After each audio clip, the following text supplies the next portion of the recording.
Olá! Hoje nós iremos apresentar uma entrevista que gravamos com Jim Rickards.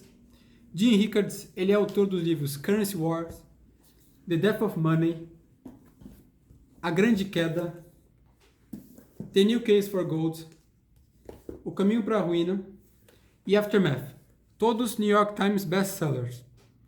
Jim Rickards também foi um investment banker, um lawyer, um advogado do fundo LTCM, aquele fundo que quebrou em 1998, e também participou de simulações da CIA sobre guerras financeiras.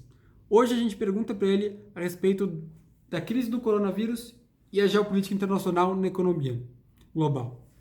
Então, espero que aproveitem. Okay. Jim, thank you for your time with having us today. I'm very honored. I still have your signature in the book that I Oh, look at that. That's great in to see. 2016. Yes, So- how about that? Thank you.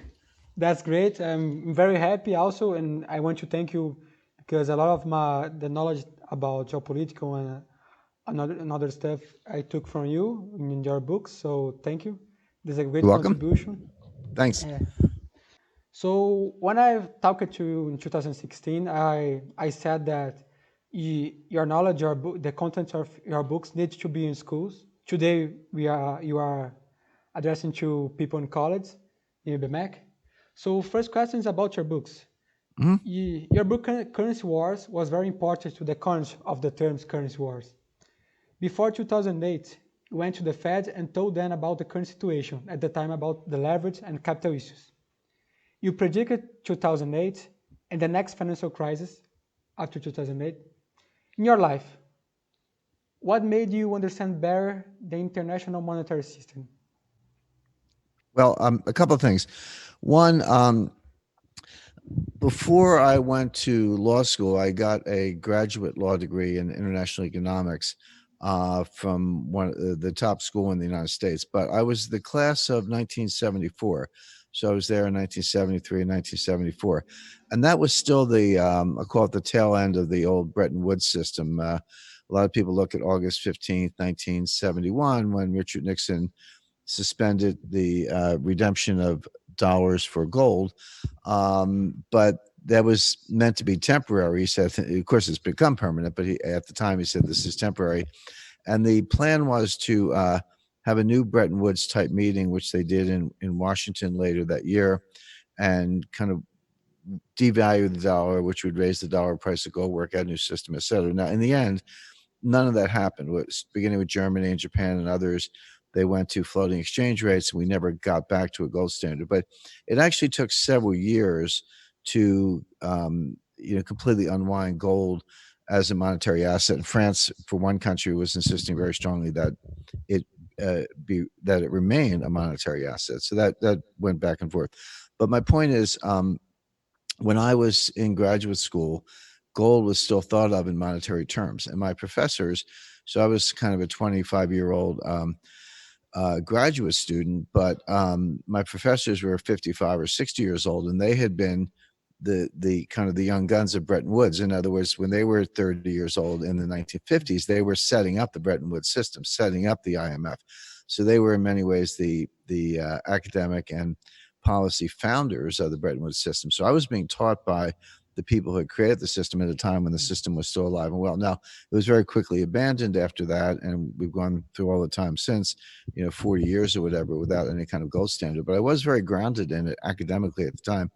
I always say, if you're younger than I am and you know anything about gold, you either went to mining college or you're self-taught, because the universities simply stopped teaching it. And we have now 2 generations of scholars have come up with no real working knowledge of gold as a monetary asset. So that's one thing. But the other, of course, I lived through the 1970s when between 1971 and 1980, gold went up 2,700% from $35 an ounce to $800 an ounce. That was the first great bull market. And we had another great bull market from 1999 to 2011. So I was trained in it. I've studied it. I've always thought of gold as a form of money. I don't think of it as a commodity. I know it's traded on commodities exchanges, and it's extracted through mining, and that resembles other commodities, and that's all true. But I've always considered gold to be money, not a commodity. So I don't know. Maybe it's something about me or how I was brought up or how I was trained or my experience, whatever, that has enabled me to think of gold in monetary terms, not as like soybeans or maize Yeah. or any other commodity for that matter. Great. So about U.S. manufacturing in China, most of the supply chain in U.S. is use Chinese raw material. Military, for example, the sole source of their products is made in China. And now U.S. factories, as in other countries, as in Brazil, can get parts from China to produce. This demand the closing of those factories. So we have heard that China is reopening in some sense.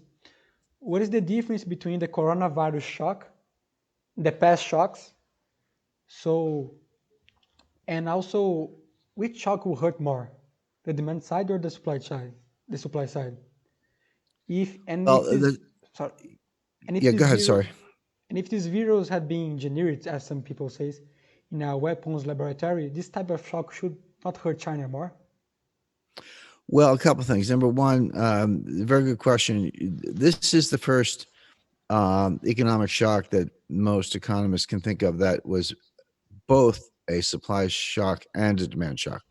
For example, in the 1970s, we had a supply shock where OPEC, cut off oil exports to the United States and quadrupled the price. We had gas lines in the United States. You had to line up for hours sometimes to get gas in your car. So that was a supply shock with predictable consequences in terms of prices and inflation and so forth. In 2008, for example, we had a demand shock because unemployment skyrocketed, banks failed, people lost their jobs, people lost their homes, et cetera. So even though the supply side of the economy was fine, people weren't spending. But this is both. This was a supply shock in the sense that China had to shut down to deal with the virus and could not provide components or inputs in the supply chain. So you could have a U.S. factory, for example, that was taking um, uh, imports from China and then assembling them or combining them with other imports to produce finished products. Well, they couldn't get those supplies. Vessels were not leaving China. People didn't want to unload the vessels, et cetera. Now, little by little, China has been able to kind of reopen the economy. I think it's overstated. I don't think that China's economy is anywhere near as open and productive as it was, but it's reopening stages. But now we have a demand shock where it doesn't matter what China can make. Nobody wants it. Nobody has the money. U.S. unemployment is skyrocketing. U.S. factories are shut down because of the coronavirus. U.S. consumers are locked in their homes. And so maybe China can make things, but nobody wants them. So this is both a supply shock and a demand shock. It's extreme. I think people looking at 2008, the global financial crisis, even 1998 with Russia, we go back to 1994 with Mexico, et cetera. None of these crises are good baselines. If you want to understand what's going on now, you have to go back to 1929. You have to go back to the Great Depression. Of course, in the Great Depression, unemployment went to 25%. We may see unemployment in the United States perhaps reach 25%.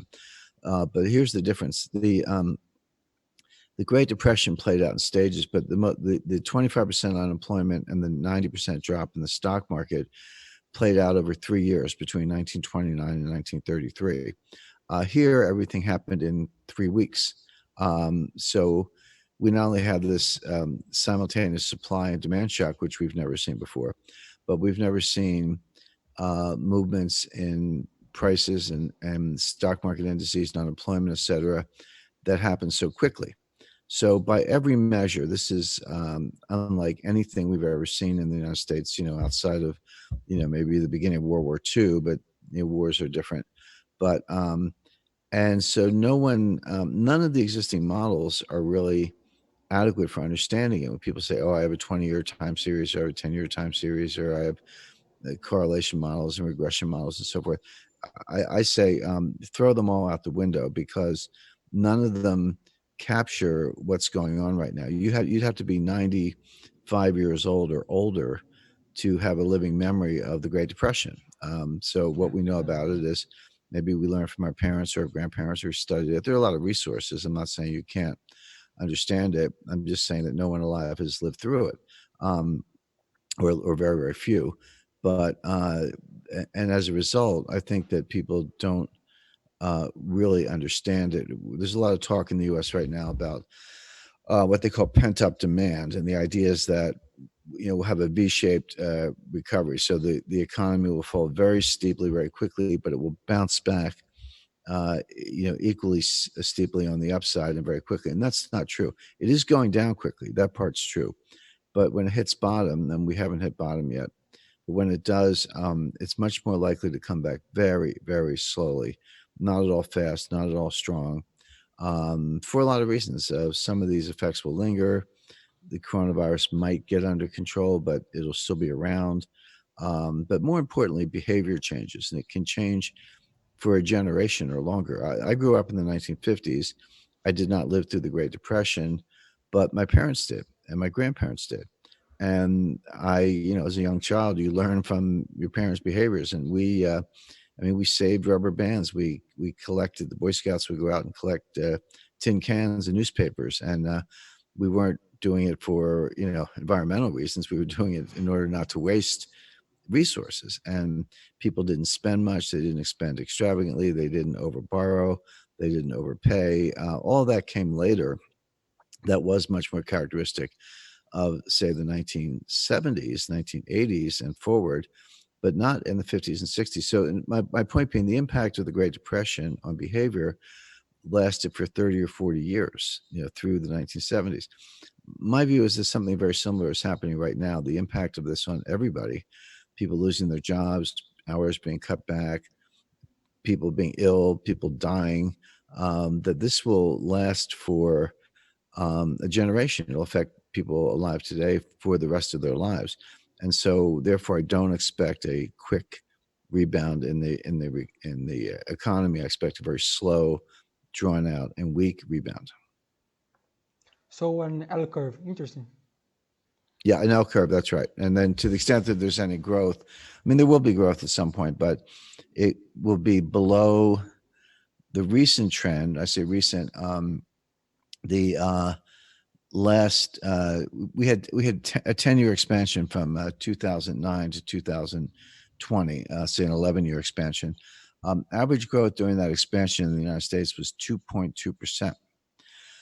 Average annual growth, but the average annual growth of all expansions since 1980 is 3.2%.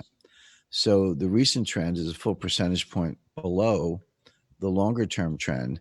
And my concern is that when we hit bottom, and we have not hit bottom yet, but when we do hit bottom and we start to grow, the growth curve will again be lower than even the recent trend. Knows it might be 1.7 or 1.8%. So it doesn't mean no growth, but it does mean depressed growth. In effect, you're in a depression.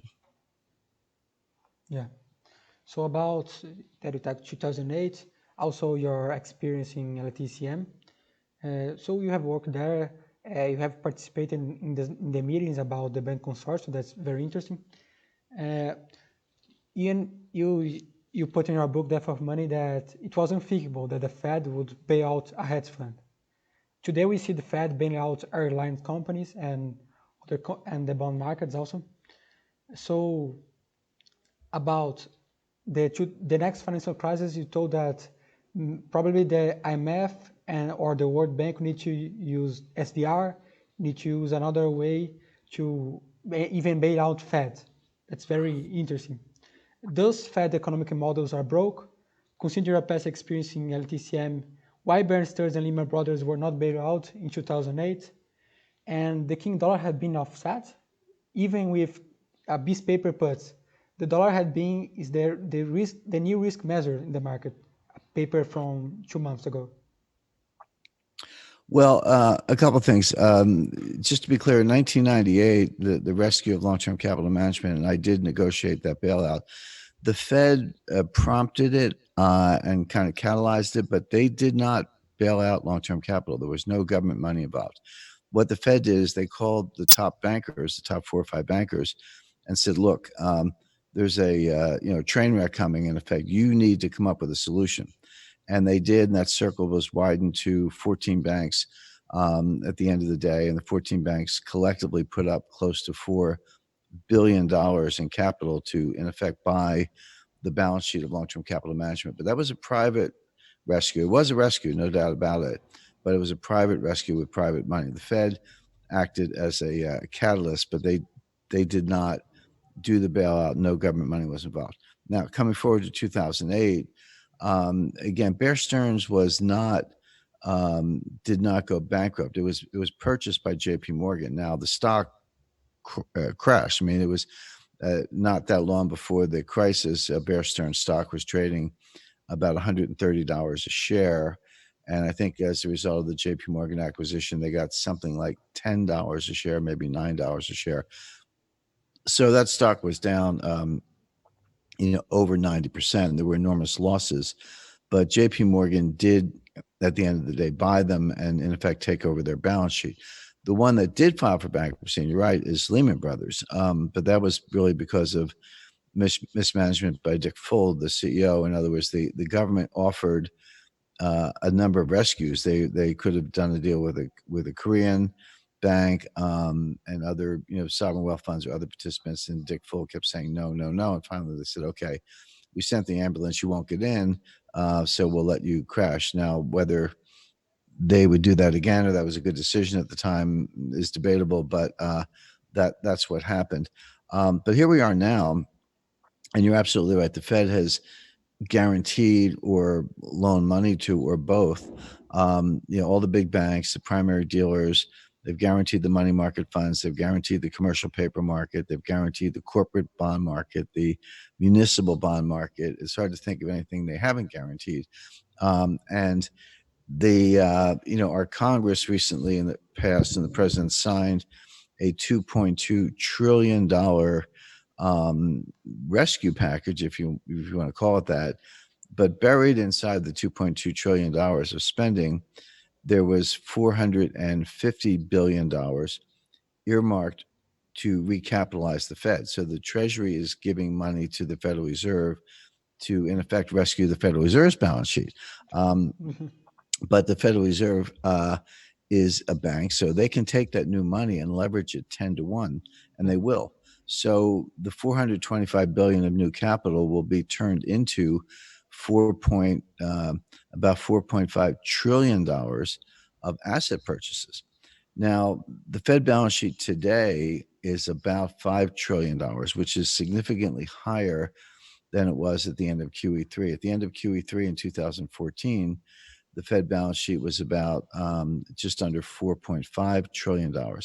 Today, it's $5 trillion, but they're going to have another, about $4.5 trillion on top of that as a result of this new capital and all the new programs. So they're going to get their balance sheet close to $10 trillion, which is almost 50% of the entire gross domestic product of the United States, which is around a little over $20 trillion, about $21 trillion. So what does it mean when the central bank has a balance sheet equal to half the entire GDP of the country for an entire year? We've never seen anything like it. I guess we're going to find out. But you're right, because I always said the Fed bailed out everybody else. The Fed bailed out banks, primary dealers, money markets, commercial paper, corporate bonds, municipal bonds. Who bails out the Fed? And we now know the answer, which is the U.S. Treasury, which means the U.S. taxpayer will have to bear the cost of this. But let's see if it works. I mean, they are going to do it. So everything I just described is happening. The question is, will it work? This is not stimulus. The idea that all this new money printing, asset purchases, guarantees, et cetera, will stimulate the economy is false. It will keep the lights on. The Fed is keeping the lights on. So they're providing liquidity. They're keeping the payment channels open. They're, keeping the plumbing of the financial system operating. They're trying to avoid failures of banks, which they have so far been able to do. So as I said, they're keeping the lights on, but they're not doing more than that. There's nothing stimulative about this.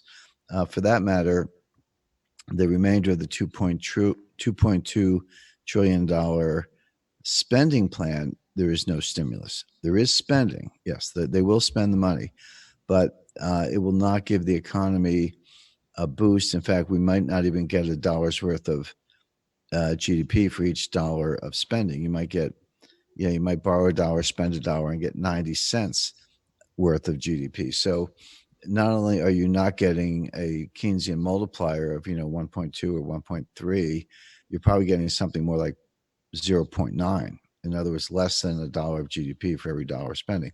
And there are reasons for that, as shown by Carmen Reinhart and Ken Rogoff in their research, because people expect inflation, they expect higher taxes down the road, but one way or the other, people don't spend the money. They save it, they pay down debt, they reduce their balance sheets, and they kind of get ready for worse to come. So, yes, we have a couple $1 trillion of spending, but it's not stimulus, and we're probably going to have upwards of $5 trillion of money printing, but it's not stimulus. Everything I just described is no more than a patchwork to keep the lights on and keep the economy going, but it won't get us out of our problems. Right. About financial warfare now. And that money, you put some examples about. The first one was 9/11 terrorist stock options involvement. Mm-hmm. So you work also in CIA simulations. Are markets and people ready to an escalation in financial warfare? And how far we are from the ICE-9? And explain a little bit what is ICE-9 in order to better Sure. understand. Yeah, ICE-9 is an idea that I applied to finance. Now, I took the idea from an author named Kurt Vonnegut, who wrote a book in the 1960s, a novel called Cat's Cradle, which I highly recommend. It's very funny on top of everything else. But in this book, Cat's Cradle, there was a physicist who invented or discovered an isotope of water, very similar to water, but it had a couple different characteristics. It was frozen at room temperature, and if a molecule came in contact with a molecule of water, the water turned to ICE-9. So if you poured the ICE-9 into water, the stream would be frozen, the river would be frozen, the ocean would be frozen, all the water of the world would be frozen, and life on Earth would die. So it was a kind of doomsday machine. What I did is I took that idea and brought it over to the financial markets and said, what is a financial panic? Well, everybody wants his money back. That's what a financial panic is. So you run to, say, the stock market and you sell stocks. If it becomes disorderly or the market is crashing and you can't seem to stop it, you can close the stock market. But that does not eliminate the demand for liquidity. It just moves it around. So you close the stock market, everyone goes to the money market funds and says, give me my money back. And then you have to close the money market funds. And then people go to the banks and they say, give me my money, and you have to close the banks. In other words, just as the molecule of water kept turning more water into ice, here the demand for liquidity keeps shutting down. So you end up shutting down the stock market, the money market, the banks, other markets, et cetera, commodities market, and they all shut down. So that's ICE-9 is applied to financial markets. Now we're not there yet, but we've seen samples of it. The New York Stock Exchange has tripped the so-called circuit breakers several times in recent weeks, where they closed the market for maybe 15 minutes or so. The floor of the New York Stock Exchange is closed. That's for health reasons, but in fact, it's closed. The trading is now all done by computer. A lot of U.S. banks have closed their branches. That's not the same as closing the bank. The ATMs still work for now, but bank branches are closed. And you need only look at, for example, Cyprus in 2013, all the banks were closed. Greece in 2015, all the banks were closed. Pardon me, today in Lebanon, all the banks are closed, et cetera. So, and people forget that the New York Stock Exchange was closed for 5 months at the beginning of World War I, from August to December 1914. In the Great Depression, President Roosevelt closed all the banks. In 1933, he issued an executive order, closed every bank in America. Didn't say when they would reopen. Turns out they reopened 8 days later, but they were closed. And that was called the bank holiday, which is a bit of a euphemism. But my point is, all these things have happened before. They're happening in small ways now. But we're uncomfortably close to a financial panic where this spreads out of control and you do have to close all the exchanges. And we got very close in 1998, uncomfortably close again, when it looked like the rescue of long-term capital management might fail. They were hours away from shutting the Tokyo Stock Exchange, and then that would have led to a closure of all the major exchanges in the world, at least temporarily, till you come up with a solution, although it's not clear what the solution would be.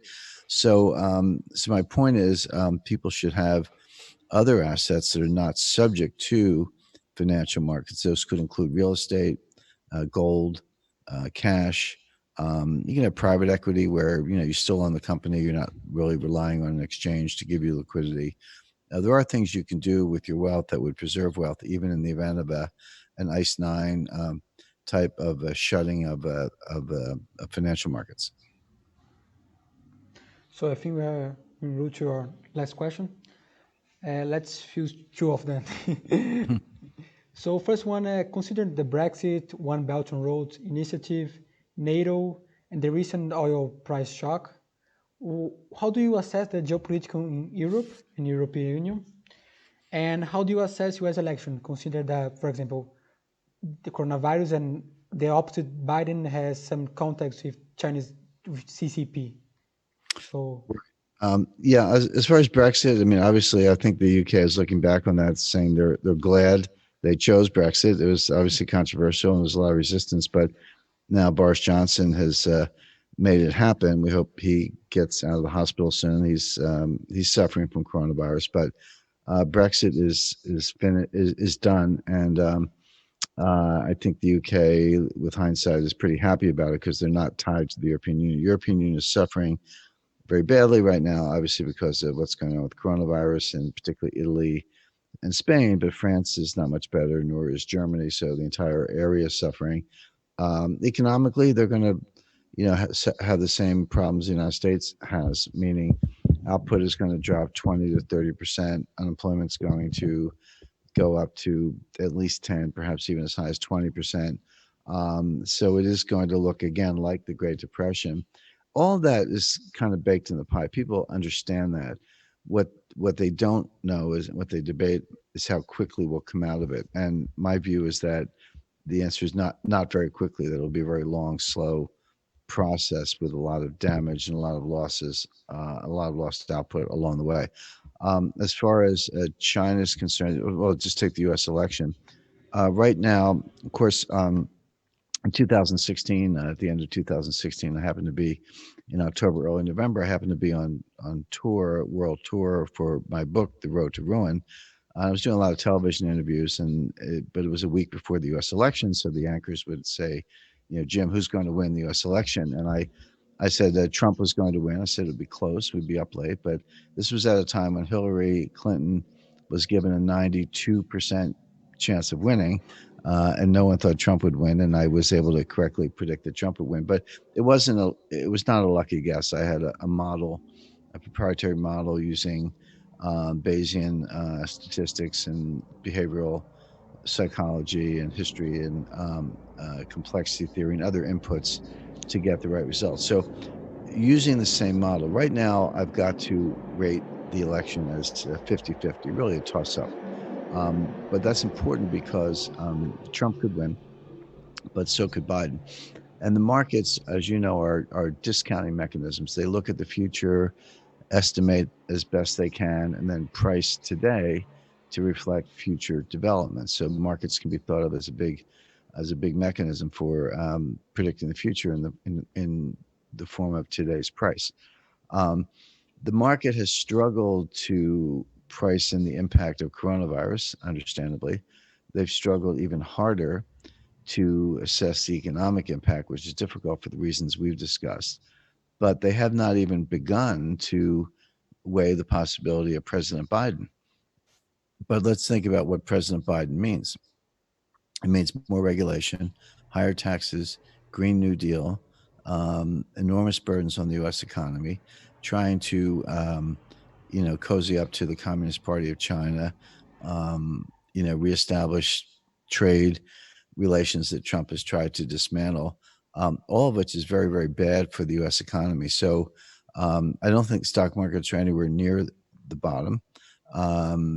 And when you think about headwinds to growth, we talked about some of those, but there are more reasons to think the stock market will go even lower. And one of them is a realistic prospect emerging in the next weeks that Joe Biden could actually be the president. That would be a disaster for stocks.